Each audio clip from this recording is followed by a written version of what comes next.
Even though we're on the road, nothing changes. I get to Furman about 4 or 5 minutes late. Well, surely he understands since we're at the SEC Championship. Todd Fuhrman, BetTheBoardPodcast.com. What is up, Furman? How are you, my friend?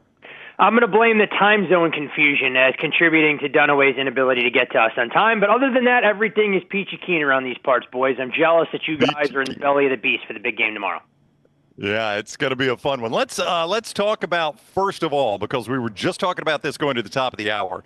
Lance, what did you say the best odds you saw in Alabama making the 12 team? What was it up to? Yeah, Furman, I'm sure you saw Monday morning Alabama was plus 105 just to get into the college football playoff. It went to minus 200 in a lot of shops on Tuesday. And I saw FanDuel just a few minutes ago had Alabama minus 430 to make the college football playoff, and no was plus 300. Yeah, that's my question, Furman. How efficient are odds like this? Because as I brought up to Lance, a lot of this is on the thinking of a group of people, and it would seem like it would be difficult to put odds on this. How much faith should Alabama put in these numbers? The answer is, if we're talking about odds on something like this, where it's a selection committee that has a lot of say in the teams that will be included in the college football playoff versus a game played this weekend, this market is significantly less efficient than what you're seeing elsewhere. Lower limits on a lot of these price tags, and books oftentimes will inflate some of these based on narratives and to try and protect some of their assets. So while Alabama fans should have a level of confidence, I don't think they should have the level of confidence that a minus 430 price tag suggests. On the flip side of things, SMU also listed on FanDuel at minus 430 to make the college football playoff. And I think what's interesting about that particular scenario is that if you really believe SMU is a formality, I'm not sure I'd be running to lay minus 430 on the Mustangs. Bet them on the money line in the game against Clemson is the most direct path. So I do think there are a couple dominoes that still have to go, but there is also a possibility that somehow, some way, SMU and Alabama both get in, and maybe a team like Indiana finds themselves on the outside of the playoff picture. Hey, before we get into these college football playoffs, I do want to go back to last night in the NFL and Dan Campbell. And I just, if you had, and I don't know how many people would have laid the minus 170 with Detroit on the money line, but going for it there with 43 seconds left when you've got a field goal in hand, look, and it worked out for him, and it typically does this year. But I just wonder what the sports books were feeling at that point and what you thought of that decision to go for it there. Well, first things first, from the sportsbook's perspective, the Lions winning by exactly 3 was the single-handed worst result that they could possibly draw up, because what we saw during the course of the week is the Lions opened as high as a 4-point favorite, number got bet down, so you had professionals that were either taking 3.5 or better with Green Bay or looking to lay 3 with the Lions in that spot.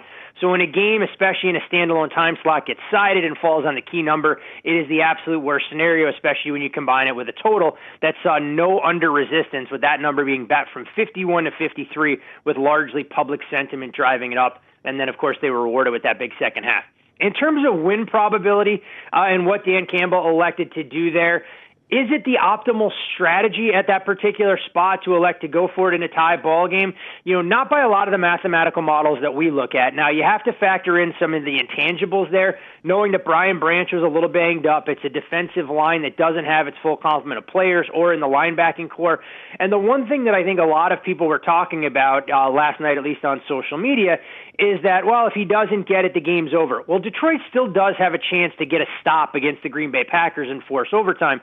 By going for it on 4th and inches there, he essentially knows that his team either wins the game in regulation or he's forcing overtime instead of having to put his much maligned defense that's banged up out there on the field. So brass balls for sure, and you do wonder if that riverboat mentality catches up to him. But I had no problem with that decision there, knowing that he may not have wanted to take the game in overtime if he didn't need to. It's brass balls time in college football. It starts tonight, the road to the national championship, virtual playoff game, UNLV and Boise State. Home field advantage for Boise on the blue turf, Furman. So you take the home field advantage away, it's a virtual pick'em at that point, in my opinion. Relatively short price, and these two teams are going to be doing battle for the 3rd time in a calendar year, and we assess how the first 2 meetings have gone. Last year in the Mountain West Championship game, Boise State came into Allegiant Stadium and took care of business, leaving no doubt against what was at that point a Cinderella story for UNLV. 44-20 in that game. Boise State rolled up more than 300 yards on the ground, which was better than UNLV's total offensive output. Fast forward to a game we saw earlier this year on a Friday night. UNLV actually took the lead going into the fourth quarter against Boise, just was unable to try and sustain some of that offensive momentum and came up short. But the biggest takeaway in that spot for me was what UNLV and Barry Odom were able to devise in terms of limiting the effectiveness of Ashton Jeanty on the ground. Yes, he had over 100 yards like he did in every game this season, but from a yards per carry standpoint and overall efficiency numbers, it was his least productive game. If you're UNLV and you're going into a game of this magnitude, you're not going to let Ashton Jeanty be the reason that you're not going to the college football playoff. I think a lot of the burden of proof will fall on Maddox Madsen. But on the flip side of things, UNLV's got to find creative ways to get their most talented offensive weapon, Ricky White, into space. Boise State has done a phenomenal job in the previous two meetings trying to contain his level of effectiveness. But UNLV healthier now at this point in the season. Underlying metrics suggest they're playing better football. And I think if you're looking to get involved in this game at 4.5 or better, I actually like the road team. UNLV been one of the more under-the-radar successful teams on the highway, 10-2 against the number the last 12 games away from home over the last two seasons. Todd Fuhrman is bettheboardpodcast.com, bettheboardpodcast.com. That is where you can find him talking about all the games. He's with us on the JohnstonRVCenter.com hotline.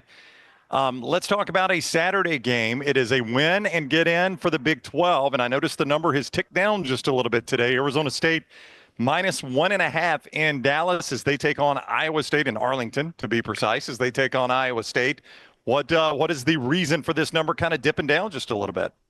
Kind of hanging around in no man's land with this number, as you alluded to, Brownie, in that 2.5 range, now down as low as 1 at some shops.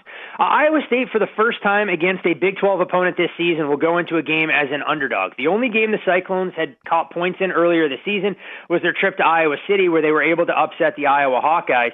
And what's fascinating for me about this game is not just the story for Arizona State as they come into conference championship weekend with a team that had the lowest projected win total, not just in the Big 12, but anywhere in the country, and odds upward of 150 to 200 to 1 to win the conference championship. It's the fact that, in my opinion, the betting market hasn't responded strongly enough to the absence of one of the biggest offensive weapons that Arizona State has on their roster in Jordan Tyson. You go through some of the pass-catching stats for this group, and you don't have a single wide receiver coming into the game tomorrow that has more than 17 catches on the season. Tyson represented more than 40% of the touchdowns that Sam Leavitt and Jeff Sims have thrown this year from a yardage standpoint as well. And while the 3-3-5 defense is normally built to take away the explosive, you have to imagine that Iowa State's defensive coordinator, John Heacock, is going to put a few extra men in the box and not allow Cam Scatterbo to be the reason that Iowa State doesn't win their first conference championship since before World War I. I'm on board with this line move here. I think the Cyclones will get a better performance from Rocco Becht. These are the kind of games that Matt Campbell and his program have lived for in the past, and it makes a ton of sense why we're also seeing under money as well. I think it's the first team to 24 to get out of Arlington with a win, so I like the dog, and I like the game under the total.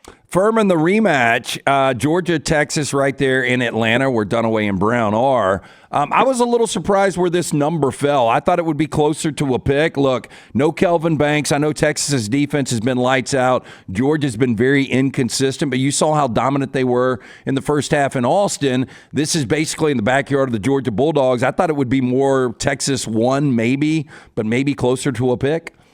A little bit surprised the number has taken off as much as it has, that you do have an opportunity if you shop around and want to make a case for the underdog to be able to grab 3 with the Bulldogs. We know how the first game went, and while the scoreboard says one thing, it's important to keep in mind that Texas isn't going to turn the ball over about 13 times in this game, and they've shored up their protection issues, although you mentioned the injury to Banks, and I think that looms large in this spot. But what's been fascinating watching the Longhorns all season, you go back to that game against Georgia where they came up on the wrong side as a 4.5, 5-point favorite, and even the following week against Vanderbilt, Texas allowed 11 sacks in that 2-game span. So what have the Longhorns done since then? They've gone to a much more run-heavy approach in wins over Florida, Arkansas, and Texas A&M. You've seen the passing volume for Quinn Ewers kind of fall off the table, and the emergence of Contravian Wisner has really paid dividends. The hardest part for Texas, and I know this sounds almost like a cop-out when we have 12 regular season data points for the Longhorns, how good is this football team? You go through who they've had to encounter in the SEC, and they've avoided the best 5 teams not named Georgia in the entire league. So some major questions there. But if you guys know what version of Georgia we're going to get on this stage, it makes the three of you significantly smarter than me. I know it's a de facto home game, so you do have to build in a little bit of home field advantage there. I lean Georgia plus the 3 for the full game. Could make a case for Texas in the first half minus the 1. And if this game was a winner gets in and the loser goes home scenario, I wouldn't hesitate for a second to be going under the total. The hard part is some of the psychological aspects in the handicap here, knowing that both of these teams are already into the college football playoff. And quite frankly, neither one of these fan bases will remember this game if they go on to lose here and win the national championship or win this one and lose their first college football playoff game. This is Furman's favorite part of every interview. It's Jimmy Lehman's play of the week, right? That's right. How on earth? How on earth? So here's my how on earth moment. And I go to the Big Ten championship game. You're telling me I've only got to give 3.5 points to Penn State? How on earth is Oregon only a 3.5 point favorite over Penn State? So, I mean, Dunaway, we know where LT is going to fall in this game, but this is one of the rare times that I actually can endorse the ugly duckling here in the form of Penn State. Now, I won't be laying the 3.5 with Oregon in this particular spot, but I do think the betting market has been a little bit short on Oregon despite overwhelming public sentiment. This was a Ducks team who was dealing with a number of injuries to some of their offensive contributors throughout the course of the regular season. The group is finally healthy, and we saw that on full display last week in their resounding win against Washington. 7 touchdowns was the best offensive output that the Ducks have put on the books this year. And as you go through some of their difference makers, I mean, Jordan James, Tez Johnson, Evan Stewart, and Terrence Ferguson, now all fully healthy. They've solidified some of the protection issues that plagued them the first 2 games against Idaho and Boise State. Now, that offensive line is going to get tested. Penn State's defensive front can manufacture pressure. But the big thing for me, and the reason I can't get to Penn State here, I go through the game logs for the Nittany Lions, and I know what the counting stats and some of the underlying advanced metrics suggest. This defense doesn't look elite to me by any stretch of the imagination. We've seen offenses that lack some of the skill position talent that Oregon has in the form of Minnesota or even Bowling Green early in the year put up some crooked numbers.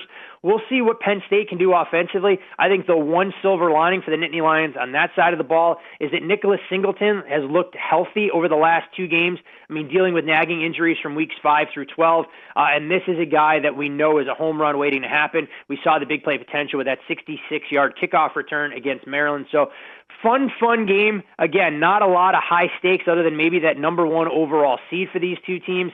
And the angle that I probably feel the most comfortable attacking here is Oregon's defense against that Penn State, Oregon's offense, against that Penn State defense. And I'd look at their team total over 27.5. Todd Fuhrman, BetTheBoardPodcast.com. He is on the JohnstonRVCenter.com hotline. It becomes academic for Alabama if SMU just wins. We spend a lot of time talking about what happens if they don't. Can you give Alabama fans that are in this audience some peace of mind with your play of SMU minus 2.5 and tell them this is no game? They run Clemson out of the stadium and Alabama is in the college football playoffs? You know, the betting market has a little bit more confidence in SMU's ability to run away and hide than I do in this particular spot. This is an SMU team who deserves a ton of credit. Rhett Lashley made a seamless transition from this group playing in the AAC last year, stepping up in class to the AAC. And I know there were a lot of folks around that SMU program who are a little bit concerned early in the season when you lose on that Friday night outright as a double-digit favorite against BYU. But SMU has righted the ship. They figured out where their best playmakers are, and Kevin Jennings has kind of been able to stabilize that quarterback position, giving them everything and then some. The problem that I have with SMU is when you go through their schedule, since October 19th, Stanford, Duke, Pittsburgh, BC, Virginia, and California, none of those teams offer the same level of talent or recruit in the same zip code as the Clemson Tigers that they are going to play tomorrow. And the one thing in that Duke game is Duke was able to generate pressure, got Kevin Jennings off his spot, and SMU treated the football like it was a hand grenade. Louisville, arguably the most talented offensive team that they faced from a receiver position that they're going to see until tomorrow. And at 3, if the market gets there, that'll be a buy point for me on Clemson. But I do like this SMU defense. The big challenge for them is, can their defensive backs hold up on the island against SMU offensively? Should be a fascinating game. One thing that works against SMU as well is build in about a half a point for home field advantage for Bank of America Stadium in Charlotte. And this Clemson team has flirted with disaster all year, yet here we are, just one game, and they can achieve what they wanted to for the season. Lean Clemson plus the 3, and it may put Alabama fans on pins and needles going into Sunday. Fuhrman, it is conference championship weekend, but nobody is talking about the biggest game of the weekend, SoFi Stadium Sunday, 3:25 Central Time, as the Rams host Josh Allen and the 10-2 Bills. Rams getting 3.5 here. Look, I've seen Josh Allen play against the Rams twice. Rams 0-2. Last time they played him, that season opener after the Rams won the championship in 21, and they walked the Rams off the field in SoFi. This seems like a low number, though. Well, you were part right on SoFi, LT, because one of the biggest games of the weekend in the NFL does have a team that calls SoFi home. They're just going to be on the road at Arrowhead Stadium for Sunday Night Football. So you got half of that equation correctly instead of the Rams leg. But the one thing we have seen from Sean McVay, as you know all too well, is that the Rams typically peak during the month of December. It was just last year. They were 6-6 after 12 games, were able to go 4-1 down the stretch and punch their ticket into the postseason. And this year, there's still a path for them to even win the NFC West if some dominoes fall the right way. In years past, normally I would do everything I could and then some to gravitate towards the Rams, especially at better prices that were available early in the week, with them as a 4.5 point underdog. Buffalo coming in fresh off of winning a division with 5 games to play. They have the Lions on deck, and this would have all the makings of a letdown spot. But the way the NFL has gone this year, you haven't been able to steal anything with these home underdogs. And one thing that I'll share with you guys, a note that I got from a prominent bookmaker in town, I asked him how the season has been going the last 7 weeks, and I quote, majority of faves and the popular favorites just keep winning outright and keep putting moneyline parlay tickets into people's pockets. We're losing on those 2 exotics and parlays and teasers that we haven't lost in the last 15 years I've been behind the counter. Can tell you, books will be rooting like hell for the LA Rams, so may not be a bad position to be in. I just can't get there and endorse the home underdog catching 3.5. He is Todd Fuhrman. You get all the games at bettheboardpodcast.com. Follow him on socials at Todd Fuhrman. Fuhrman, enjoy championship weekend, my friend. Always great talking to you. Always a pleasure, gentlemen. Enjoy the game. Should be a lot of fun. I can't wait to break down the first round of playoff matchups that we'll have in front of us this time next week. Can't wait. That'll be fantastic. See you next week, Fuhrman. That is Todd Fuhrman.